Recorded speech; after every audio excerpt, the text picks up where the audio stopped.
What's up, guys? This is Derin Richardson from Internet Brands Automotive Group, and today we're going to be taking a look at SpeedKore's latest creation, the Ghost. Now, this is a 1970 Dodge Charger that has been transformed all carbon fiber. Yeah, I'm not joking. Everything that can be changed on this thing to feature carbon fiber has been changed. Floorboard, talking door panels, custom fabrication on everything in the interior. SpeedKore is known for their awesome fabs, and this one doesn't disappoint. Now, we're going to talk to Tom and to Lyle a little bit later to figure out and to really find out a little more details about the vehicle and also the process, thought process, and creativity that came with it. Okay, guys, so we're going to take a first-hand dive in the 1970 Ghost Charger, and as you guys can see, the interior is a beautiful, beautiful, gorgeous, pewter, blue-gray, blue metal gray, carbon fibered everything. You've got carbon fibered center console, truss, body panels are carbon fiber. The roll cage here, as you can see, is hidden way in there. You can't really see it from the outside. That's usually really hard to do. So, yeah, I mean, Corvette buttons here, pretty Corvette style buttons here. Got emergency switch, emergency lever there.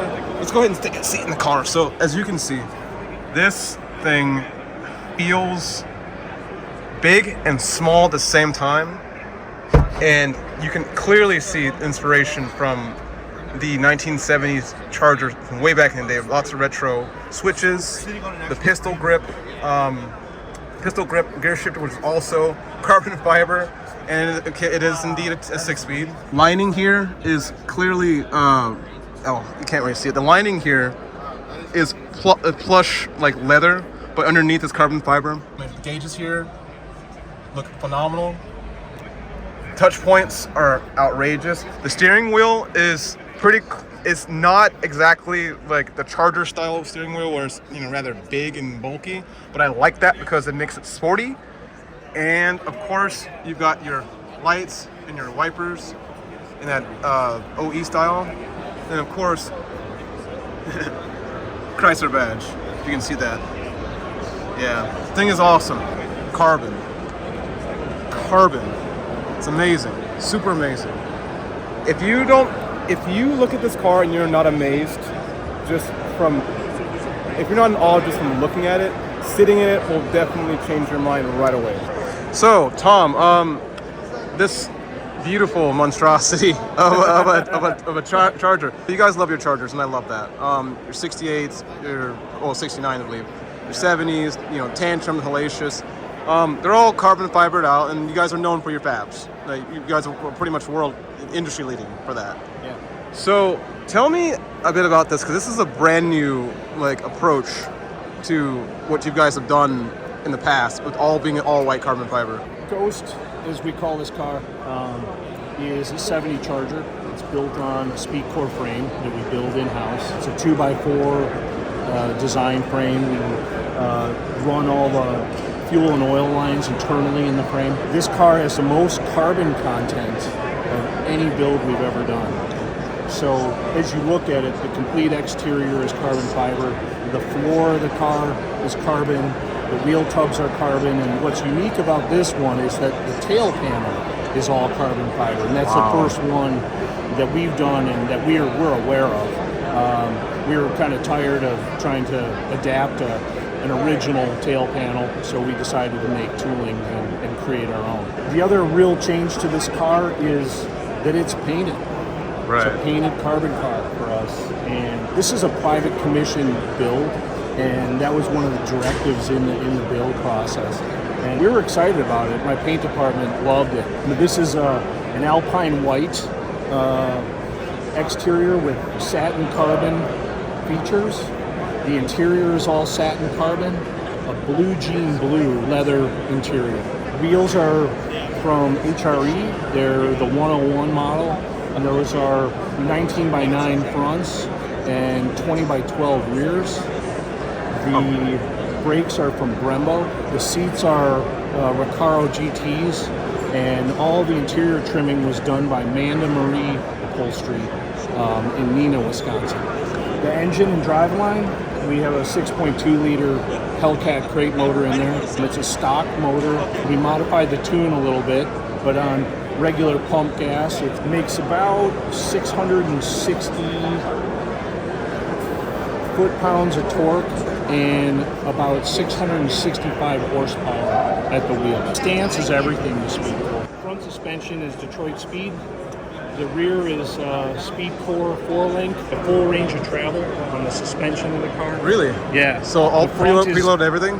Correct. Wow. The frames in the bracing in the doors is all carbon too. Holy shit. So that pistol grip gear shifter, that's very, very typical of Mopars, especially back in the 70s, you know. Smaller steering wheel, I believe, is actually not typical of Mopars, but I prefer smaller steering wheels, so A+ on that. The center dial and the center console here, both switches are just, they're just an awesome touch. But what's even better, seat belts are also original. So I'm assuming the seat belts are also part of the 5%? Yeah. Yeah. Yeah. Well, that was something that we just loved. Yeah. Loved it. Yeah. We're like, all right, because you wanted 3-point. Right. And yeah. we're like, well, we're going stock. He's like, love it. I'm like, cool. But the car actually comes with 4-point too. Oh, okay. Yeah. You notice there's a harness bar back here. Yes. Yeah. So If you want to add it later, yeah. Absolutely. Yeah. That's awesome. Then I'm assuming this is a door release, an emergency release. Yep. Yeah.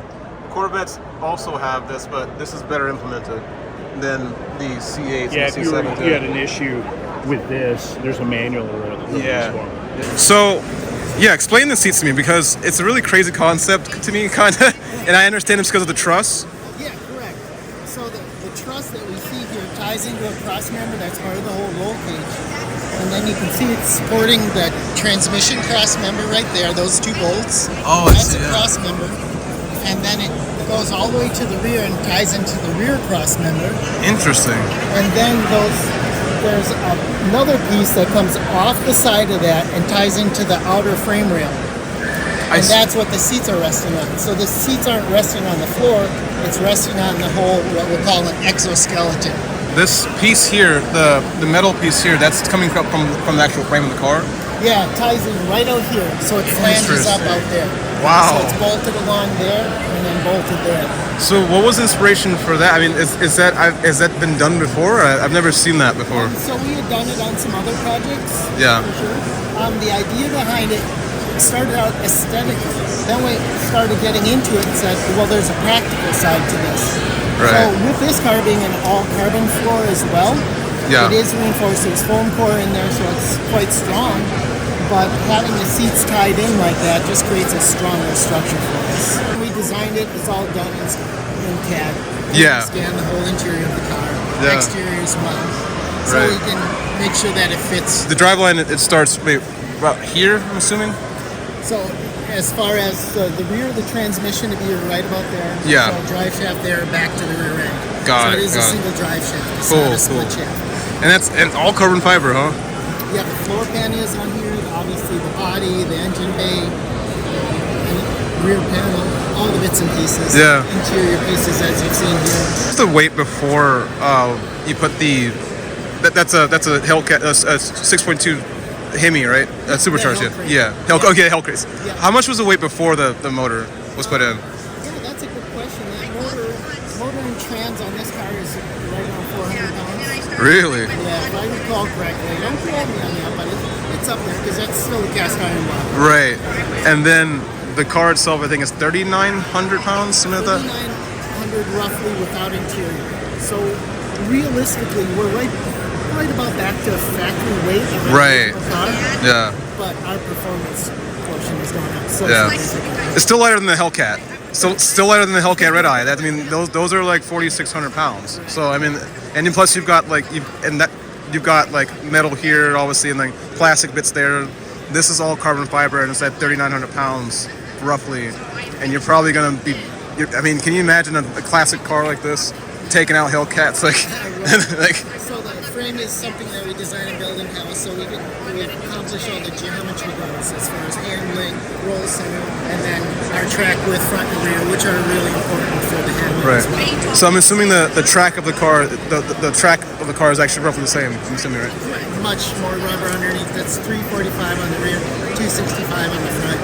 345 and 2. Yeah. What? So there's a lot of rubber underneath there. Wow. And of course, big brakes, big Brembo brakes. Right, and HRE wheels. So these are not B-lock wheels, but Just three-piece wheel. yeah, 3-piece. It has that awesome look. The Michelin 4S's. Correct. 4S's. Yeah. Penske two-way adjustable coilovers and all Nice. You mentioned, I think, that the tailpiece is different. Yeah, so when you look at it, first of all, it's carbon, V-weave carbon. Shape-wise, it's the same, but what we did, this piece would normally be 3 pieces on a car. Yeah. We lay it up as 1. Wow. So that saves a lot of time. Yeah, time for Yeah. sure. And it's actually a retail piece for us. So if that's- somebody were looking for that piece, yeah, we'll sell it. Yeah. So what is left that's original in the car? Very few things. You look at the quarter windows, the wing windows. Yeah. That hardware, the hardware on the doors, some of the internal bits. But from an overall car standpoint, it's the substructure that's under the body. You peel off a body off a car, there's that structure that holds various bits and pieces, and then the body panels are bolted to and such. In this case, we bond to that surface. Got it. And then the Vinteg, which is obviously. Yeah. Right. But otherwise, that's pretty much near the end. Well, thank you so much, Lyle. Appreciate it, man. Absolutely. Thanks for coming by and having some interest. Yeah, definitely.